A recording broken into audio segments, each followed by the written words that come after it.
Business is business, Blaise Matuidi.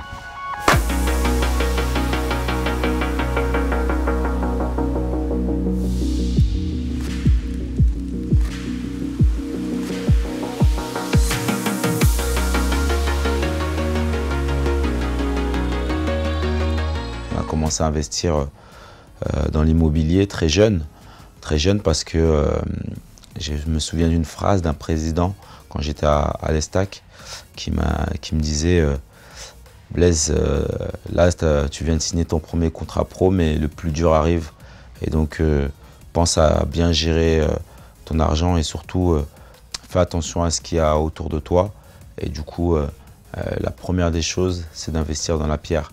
Et donc en fait c'était resté dans la tête de mon papa. Alors, la première chose que j'ai faite c'est un peu comme tout le monde, c'est acheter un bien pour mes parents et puis moi voilà, c'était un bien dans le sud de la France que je pouvais mettre en location.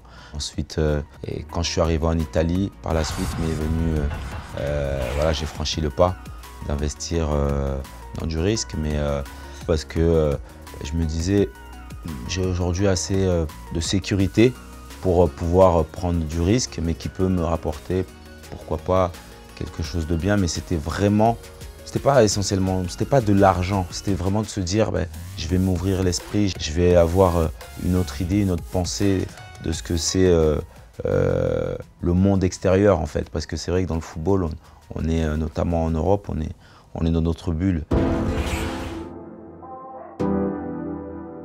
Dans la formation, on n'a pas été éduqué pour ça. Nous, on nous a éduqués à être performants sur le terrain, à faire en sorte d'avoir une bonne hygiène de vie pour être performant. Ça a été très rare les moments où on nous a dit il faut penser à aujourd'hui mais penser à demain. Et je pense que c'est toute la différence qu'il y a entre nous et l'athlète américain, c'est que l'athlète américain il fait toutes ses écoles à l'université. Je pense qu'une carrière réussie pour un athlète américain, c'est à la fois sportif, mais c'est aussi une belle success story à travers le business. Par exemple, moi je collabore avec First Arkea. J'aurais aimé avoir beaucoup plus tôt ce conseil-là. Je pense que ça m'aurait permis d'avoir ce suivi qui est pour moi juste extraordinaire parce que tu as à la fois une sécurité, mais aussi une gestion qui te permet d'avoir une prise de conscience. Et ça, c'est important parce qu'on te responsabilise aussi. Il y a un suivi qui est humain et je pense que l'humain est très important. Comme un chef d'entreprise ou comme un sportif, c'est au choix, à la demande. C'est-à-dire qu'il s'adapte à ce que le sportif souhaite, entre guillemets, mais le conseil, l'accompagne et l'écoute. Ça, c'est important d'être à l'écoute. Et je pense qu'aujourd'hui, beaucoup de sportifs sont isolés. Et je pense que ça, c'est dès notre plus jeune âge. Je le dis souvent, on est très souvent dans notre bulle. À partir du moment où on est dans notre bulle, on se crée une carapace. Parfois, on ne souhaite pas s'ouvrir, mais on n'est aussi pas écouté à notre juste valeur. La valeur travail, pour moi, c'est quelque chose d'essentiel. C'est ce que mes parents m'ont toujours inculqué. C'est ce que j'ai toujours vu à travers eux, quoi. C'est le sens du sacrifice, de tout donner pour leurs enfants. Voilà, moi, depuis mon plus jeune âge, c'était ne rien lâcher, quoi, et toujours vouloir chercher le meilleur et penser au présent, mais aussi penser à demain. Il y a eu aussi des moments où j'ai eu aussi à me faire plaisir. Je pense que c'est normal, c'est humain et je pense que c'est logique. On doit aussi passer par là parce qu'on fait aussi beaucoup de sacrifices et pour ça aussi. Le côté chef d'entreprise, finalement, j'ai commencé à le développer avec les tremplins, mon association, parce que j'étais amené à gérer les bénévoles, à gérer tout ce qui est l'organisation, aussi les finances, parce que bien sûr il y avait des frais aussi, savoir gérer tout ça et avoir une vision à long terme. Et c'est là que j'ai commencé à m'ouvrir aux gens, à parler à plus en plus de monde dans ce domaine-là. Et j'ai fait la rencontre de personnes bien évidemment extraordinaires, avec des histoires extraordinaires. Ça a commencé à Turin avec Slatch. Pourquoi Slatch? Parce que quand je suis arrivé à Turin, j'avais des problèmes en fait dans la communication. Pour moi, c'était difficile de communiquer, que ce soit avec les membres du staff, avec certains joueurs. Et moi, j'allais souvent sur Google Traduction. Et jusqu'à un moment où j'ai rencontré une personne qui m'a parlé de Slatch. J'avais juste à écrire un message, comme j'écris à un ami, et c'était instantané. Et j'ai trouvé ça magique et j'en ai parlé du coup aux membres du staff en premier, parce que c'était avec eux que j'avais le plus de mal pour communiquer. Et ils ont trouvé ça fascinant, quoi. Et là, je me suis dit, mais mince, il y a des personnes qui ont des vrais projets, qui font de belles choses et ça aide, quoi. Ça aide. Et bah, moi, ça m'intéresse. Ce qui m'attire, c'est de savoir l'histoire. L'histoire, d'où elle vient. Le travail qu'il a effectué, les sacrifices, bien évidemment les compétences.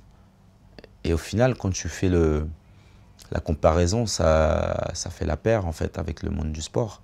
Pour parler des boîtes dans lesquelles je me suis vraiment intéressé, la plupart d'entre elles, elles ont une histoire pour moi. Quand on parle d'Aclis, c'est une bague connectée.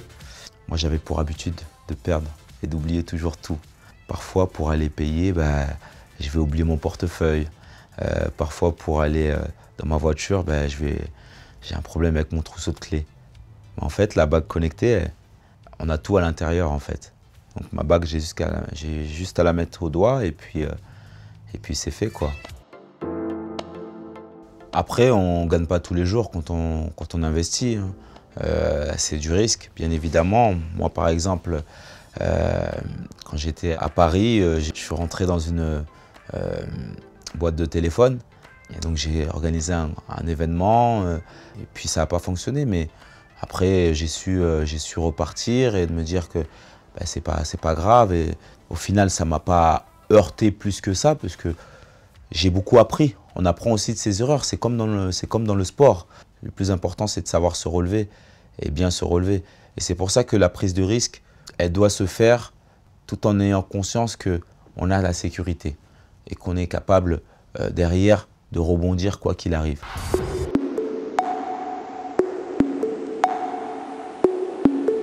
Origine, c'est un fonds d'investissement qui investit à la fois dans la tech, mais avec une thèse assez particulière. C'est le monde du sport qui rencontre le monde de la tech. Et cette aura fait que, il faut se le dire, on est bankable. On est bankable et à travers ce fonds, on est capable de marketer les différentes boîtes dans lesquelles Origine va investir. Mais au-delà de ça, il y a cet argument pour nous les athlètes de se dire on va être à la tête de boîtes qui vont être des licornes de demain. Et ça, c'est pour un sportif, ça c'est quelque chose qui donne envie. Et de se dire oui, je suis cette licorne, c'est moi, c'est nous. Tu vois, et de le faire tous ensemble. On a réussi à créer cette communauté. J'aime bien l'appeler une famille, parce que en général, les sportifs, on est une famille. Et je le dis aussi aux personnes de la tech, je dis, vous rentrez dans la famille. On a une communauté, cette bande de potes, on va dire. Elle représente 160 millions de followers. C'est un atout que personne n'a aujourd'hui. Je peux t'en citer quelques-uns, N'Golo Kanté, Olivier Giroud, Antoine Dupont, Presnel Kimpembe, Paulo Dybala, Kingsley Coman. On le fait ensemble. Et ensemble, on est toujours plus fort. J'ai toujours eu cette envie d'aller toujours plus haut et toujours plus loin. Et ça a toujours été ma force. Et aujourd'hui, depuis que je me suis ouvert à ce monde de l'entrepreneuriat, je ressens la même envie. C'est ancré en fait, cette envie-là d'aller toujours plus haut, toujours plus loin, de vouloir toujours gagner. Are you listening? Damn.